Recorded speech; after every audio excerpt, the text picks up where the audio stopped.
to allow one public speaker, and that is Mike Sobola. Mr. Sobola? Yes, thank you. Please identify yourself for the record. Yes, thank you very much on my dad. I apologize for not being able to make it earlier. My name is Mike Sobola. I'm here, about myself, I have taught all grades. I was fortunate enough to be a uncertified teacher. They were desperate. I have a technical background in science and math. The reason I'm here is I went to Deerfield Beach High School as a student, and in Rapid City, where I spent a number of years, Rapid City, unfortunately, was the first community to have a student walk in with a shotgun. And as we all know, our community has had some serious things happen lately as well. In fact, I'm not going to ask you questions. I know you can't answer it, but it is a federal statistic, not mine, it's not my opinion, that 1 out of 5 children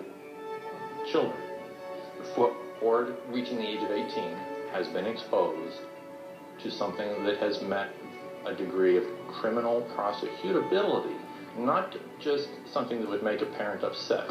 And this is our government's federal statistics. These come out every 4 years. They are not mentioned. I do not know why. But here's the deal. There's nobody between those kids and what's happening to them other than you. There's no one who has a hat whose job it is. The people who gather the statistics, our federal government, also gather statistics on how much salad they're eating and a bunch of other things. That's what's published. This statistic has been out there for a decade. I wrote about it 15 years ago. I'm not the only one. I don't want to discuss this statistic. That's not why I'm here. It is 1 out of 5. You can look it up. So whose job is it? You are the only ones who can do anything. Okay? First off, how can you do it? It's not your job. Who's going to let you? And what can be done? Triage. You can find out what the numbers are. For our students, 250,000 students, real numbers. It's called anonymous polling. If it cost $1 million, I could ask you for $1 million and you'd be all impressed and give it to me. It involves a penny. You flip a penny. You ask the students. You tell them. If it's heads, you say yes. If it's tails, you answer the question. I had planned on giving you each a penny and inquiring as to whether your favorite pie was apple or pumpkin. It's a bit complicated because you can't answer, so I'm going to skip ahead. We could still do it. I could ask you to write on a piece of paper. Pick the top or the bottom. I could ask you to do it now if I can't ask you for your permission. But let's say you were to write on a piece of paper. I'd say, okay, pick one. You'd pick the top or the bottom. I'd say, okay, call the top heads, bottoms, tails. Now, if it were children, I can phrase this much more carefully. 3 minutes, it's the end of the day. It could be phrased as, and you will spend hours deliberating this. Believe me, the question can be phrased. Has anything happened that you were uncomfortable, that you felt trapped and you couldn't share with an adult? It could be that simple, and you can have an answer that will not upset parents. It won't upset the kids. If I ask, excuse me for pointing, but one of you, whether your favorite pie is apple or whatever, you won't tell me. But I can ask all of you. You'll say heads, heads, tails, tails, heads, heads, heads, tails, tails. None of you will know whose favorite pie or whatever. Okay, so we can ask our children these tough questions. That is not an excuse. And I'm out of time? Yes, wrap up, please.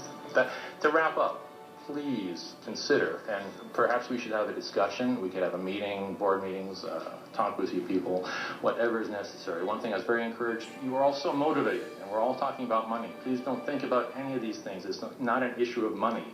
It is an issue of acknowledging that there's a problem and then worrying about it. If a child is on fire, and that's what we're talking about, this is literal abuse, and they're on fire now, not next month, not last month, it's not someone else's kids. As we're speaking, out of our 250,000 kids, students, 50 are newly being abused as we're speaking, and they're on fire in pain now, this second.